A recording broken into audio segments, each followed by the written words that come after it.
welcome back to the channel আজি আৰু এটা নতুন ভিডিও সোশ্যাল সায়েন্সৰ এমসিকিউ মই তোমালোকক সোশ্যাল সায়েন্সৰ চেপ্টাৰ বিলাকো পঢ়াই যাওঁ আৰু লগতে চেপ্টাৰটো শেষ হোৱাৰ পিছত হে চেপ্টাৰটোৰ এমসিকিউ দি যাওঁ কাৰণ কিয় তোমালোকে সবেই জানা 45 মাৰ্কস মানে 50% মাৰ্কস এমসিকিউ আহিব সোশ্যাল সায়েন্সত গতিকে এমসিকিউ বহুত বেছি ইম্পৰ্টেন্ট হয় মই পাঠৰ প্ৰশ্ন উত্তৰ কেটা লিখাই দিবলৈ সময় নাপালো কিন্তু এমসিকিউ মই তোমালোকক দি আহিছো হেতু কাৰণে আজি তোমালোকক অৰ্থনৈতিক ভূগোল পাঠটো দুদিনমান আগত পঢ়াইছিলো জিওগ্ৰাফি আজি তাৰ আমি এমসিকিউ বিলাক সলভ কৰিম বেছি এমসিকিউ নহয় কেটামান আছে ভিডিওটো এটো কাৰণে সৰু হ'ব তো তোমালোকে এই ভিডিওটো চাবা এমসিকিউ বিলাক কৰিবা কিন্তু কৰাৰ আগতে চেপ্টাৰটো ভালদৰে পঢ়ি ল'ব লাগিব গতিকে সেই আগৰ ভিডিওটো যদি চোৱা নাই চেপ্টাৰটো তোমালোকে ডেসক্ৰিপচনত লিংকটো আছে চাই ল'ব পাৰা ইয়াৰ লগতে মই বেলেগ কেটা চেপ্টাৰো তেনেকৈ পঢ়াই দিছো এমসিকিউ কৰাই দিছো চাব মন থাকিলে ডেসক্ৰিপচনত লিংক আছে চাই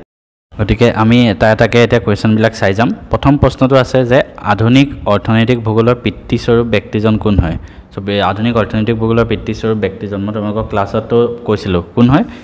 জৰ্জ চিজহম মই আকৌ কৈছো কোনবাই যদি হেতু কাৰণে মই থিওৰি ক্লাছটো চোৱা নাই তোমালোকে ভিডিও কেটা চাই লোৱা একবাৰ সেকেন্ড প্ৰশ্নটো আছে যে দেশ অনুসৰি সম্পদসমূহক বহলভাৱে প্ৰাকৃতিক মানৱসৃষ্ট আৰু মানৱ সম্পদ হিচাপে বিভক্ত কৰিব পাৰি মই তোমালোকক কৈছিলো সম্পদৰ যিখন চাৰ্ট আছে বহুত ইম্পৰ্টেন্ট হয় তো সেই চাৰ্টখন তোমালোকে ভালকে বহিত লিখি ৰাখা গতিকে সেই চাৰ্টখনৰ পৰা এটো প্ৰশ্ন আহিছে যে এটো প্ৰশ্নত কি কৈছে যে কি মানে কিহৰ অনুসৰি এটো বিভক্ত কৰা হৈছে প্ৰাকৃতিক মানৱসৃষ্ট আৰু মানৱ সম্পদ কিহৰ অনুসৰি সৃষ্টি প্ৰক্ৰিয়া অনুসৰি প্ৰাকৃতিক মানে প্ৰকৃতিয়ে সৃষ্টি কৰা মানৱ সৃষ্ট মানুহে সৃষ্টি কৰা মানৱ সম্পদ মানে মানুহ নিজে গতিকে চাৰ্টখন মনত ৰাখা নেক্সট আছে যিবোৰ সামগ্ৰীৰ বিনিময় মূল্য আছে সেইবোৰ কি বুলি কোৱা হয় যিবোৰ সামগ্ৰী তুমি বিনিময় কৰিব পাৰা সেইবোৰ সম্পত্তি বুলি কোৱা হয় মনত ৰাখিবা নেক্সট প্ৰশ্নটো হ'ল পৃথিৱীত উপলব্ধ সকলোবোৰ সম্পদক মালিকী স্বত্বৰ ভিত্তিত কি সম্পদ হিচাপে ভাগ কৰিছিল এটো সুধিছে মালিকী স্বত্বৰ ভিত্তিত কি আছিল কোৱাচোন ব্যক্তিগত সম্পদ মানুহৰ হাতত থাকে জাতীয় সম্পদ এখন দেশৰ হাতত থাকে আন্তৰ্জাতিক সম্পদ মানে সমগ্ৰ পৃথিৱীৰ আণ্ডাৰত থাকে তো অপচন কোন হ'ব আটাইকেইটা কাৰেক্ট হ'ব গতিকে এটো অপচন কাৰেক্ট ওপৰৰ আটাইকেইটা নেক্সট তলৰ কোনটো প্ৰাথমিক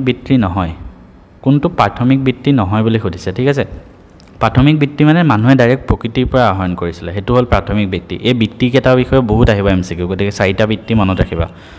মই ধুনিয়াকৈ পাঠটো পঢ়াওঁতে পঢ়াই গৈছিলো প্ৰাথমিক বৃত্তি কৃষি কাৰ্য ডাইৰেক্ট প্ৰাথমিক বৃত্তি হয় মাছ ধৰা প্ৰকৃতিৰ পৰা আহৰণ কৰিছে বেংক বা অন্য বিত্তীয় প্ৰতিষ্ঠান এটো নহয় অপচন হয়তো এটো কাৰেক্ট অপচন হ'ব কাৰণ কোনটো নহয় সুধিছে এটো কি বৃত্তি হয় তোমালোকে কোৱাচোন মই তোমালোকক পাঠটো পঢ়াওঁতেও কৈছিলো তোমালোকে নিজে চাই লোৱা কি বৃত্তি হয় সকলো প্ৰকাৰৰ ঔদ্যোগিক প্ৰতিষ্ঠানৰ কৰ্মীসকল কোনটো খণ্ডৰ জীৱিকাৰ অন্তৰ্ভুক্ত মানে কোনটো বৃত্তি হেতু সুধিছে ঔদ্যোগিক প্ৰতিষ্ঠান প্ৰাথমিক বৃত্তি ডাইৰেক্ট প্ৰকৃতিৰ পৰা আহৰণ কৰে দ্বিতীয় খণ্ডত কি হয় প্ৰকৃতিৰ পৰা আহৰণ কৰা বস্তুবিলাক উদ্যোগ যোগে কিবা বনায় তো দ্বিতীয় খণ্ডৰ অন্তৰ্ভুক্ত হ'ব এটো নেক্সট সুধিছে তলৰ কোনবিধ তৃতীয় শ্ৰেণীৰ বৃত্তি মানে যিবিলাক উৎপাদন কৰা বস্তু আৰু প্ৰকৃতিৰ পৰা আহৰণ কৰা কৃষি মাছ এইবিলাক মানুহৰ মাজলৈ বিয়পাই দিয়াটো তো যাতায়াত পৰিবহণ এইবিলাক আছিল তো বা বেপাৰ বাণিজ্য গতিকে অপচন হ'ব বেপাৰ বাণিজ্য নেক্সট তলৰ কোনবিধ দ্বিতীয় বৃত্তিৰ কাম-কাজ নহয় দ্বিতীয় বৃত্তি মানে উৎপাদন কৰা কোনটো নহয় সুধিছে হা লো গলন কাৰ্য হয় বোৱা কটা হয় ৰেডিমেড কাপোৰ তৈয়াৰী হয় কিন্তু মাছ ধৰা মাছটো ডাইৰেক্ট প্ৰকৃতিৰ পৰা ধৰিছে গতিকে এটো অপচন নহয় অপচন হ'ব এটো কাৰেক্ট বিকজ মাছ ধৰাটো কি বৃত্তি হ'ব মাছ ধৰাটো হ'ব প্ৰাথমিক বৃত্তি ঠিক আছে নেক্সট চাম আমি নেক্সট প্ৰশ্ন তলৰ কোনবিধ চতুৰ্থ শ্ৰেণীৰ অন্তৰ্গত মানে চতুৰ্থ বৃত্তি মানে বেংক ব্যৱসায় প্ৰতিষ্ঠান বা এইবিলাক আছিল ন বিশ্ববিদ্যালয়ৰ শিক্ষক এটো আছিল এটো হ'ব চতুৰ্থ বৃত্তি তলৰ কোনটো দ্বিতীয় বৃত্তিৰ অন্তৰ্গত আকস্ম বৃত্তিৰ ওপৰতে কিমান এমসিকিউ আছে দ্বিতীয় বৃত্তিৰ অন্তৰ্গত কোনটো সুধিছে শিল্প উৎপাদন যাতায়াত প্ৰচাৰ মাধ্যম প্ৰশাসন এটো হ'ল দ্বিতীয় বৃত্তি উৎপাদন কৰিছে ঠিক আছে যাতায়াতটো কি হ'ব তৃতীয় বৃত্তি মানুহৰ মাজলৈ বিয়পাই দিছে প্ৰচাৰ মাধ্যম আৰু প্ৰশাসন এই দুটা চতুৰ্থ আছিল চাগে একবাৰ কিতাপত চাই ল'বা এটো মই পঢ়াওঁতে কৈ গৈছিলো তোমালোকক নেক্সট আছে IUCN কোনটো আন্তঃৰাষ্ট্ৰীয় সংস্থাৰ অন্তৰ্গত IUCN কিহৰ অন্তৰ্গত ইউনেস্কো ফুল ফৰ্ম মনত ৰাখিবা IUCN ৰ কি ফুল ফৰ্ম আছিল international union for conservation of nature কিতাপত থকা এমসিকিউ কেটা এতিয়া কৈ দিছো কিতাপত 5টা মান আছিল তলৰ কোনটো মানৱ সৃষ্ট সম্পদ মানৱ সৃষ্ট মানে মানুহে সৃষ্টি কৰা নদ নদী এইটো হ'ব প্ৰাকৃতিক সম্পদ খনিজ তেল প্ৰাকৃতিক সম্পদ অৰণ্য নিজে হৈছে প্ৰাকৃতিক সম্পদ জলসিঞ্চন নলা এইবিলাক মানুহে সৃষ্টি কৰিছে মানৱ সৃষ্ট তলৰ কোনটো অজীৱীয় সম্পদ অজীৱীয় মানে য'ত জীৱ নাই জীৱ জন্তু জীৱ আছে গছ গছনিত জীৱ আছে ভেকুৰত জীৱ আছে কিন্তু বায়ুততো জীৱ নাই অপশ্যন হ'ব এইটো কাৰেক্ট ইমান ইজি প্ৰশ্ন এনেও নাহে কোনটো অনবীকৰণযোগ্য সম্পদ অনবীকৰণ মানে নতুনকৈ বনাব নোৱাৰি এটা সময়ত সেইটো শেষ হৈ যাবগৈ পানী বায়ু শস্য এইবিলাক হ'ল নবীকৰণযোগ্য কিন্তু অনবীকৰণযোগ্য হ'ল এইটো কয়লা এইটো এটা সময়ত শেষ হৈ যাব গতিকে এইটো এই তিনিটা কি হ'ল নবীকৰণযোগ্য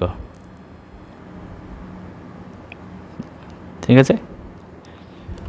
তলৰ কোনটো বিলুপ্তপ্ৰায় প্ৰাণী বিলুপ্তপ্ৰায় মানে শেষ হোৱা গৰাহত হৈছে এইটো চাগে মিথুন হ'ব একবাৰ কনফাৰ্ম কৰিবা এইটো তোমালোকে ইমানখিনি MCQ দিছোঁ তোমালোকক বাকী তোমালোকে আৰু মই পাঠটো পঢ়াওঁতে যিমান কৰিছিলোঁ সেইখিনিও চাই যাবা কাৰণ মই এইখিনি মানে MCQ বেংকৰ পৰা লোৱা হয় MCQ হা সেইটো কাৰণে এইখিনি দিছোঁ বাকী তোমালোকে কুৱেশ্যন এনচাৰবিলাক নিজে চাবা কাৰণ কুৱেশ্যন এনচাৰ কৰিবলৈ মোৰ হাততো সময় নাথাকে ইমান বেছিকৈ তো সেইখিনি নিজে চাই ল'বা একবাৰ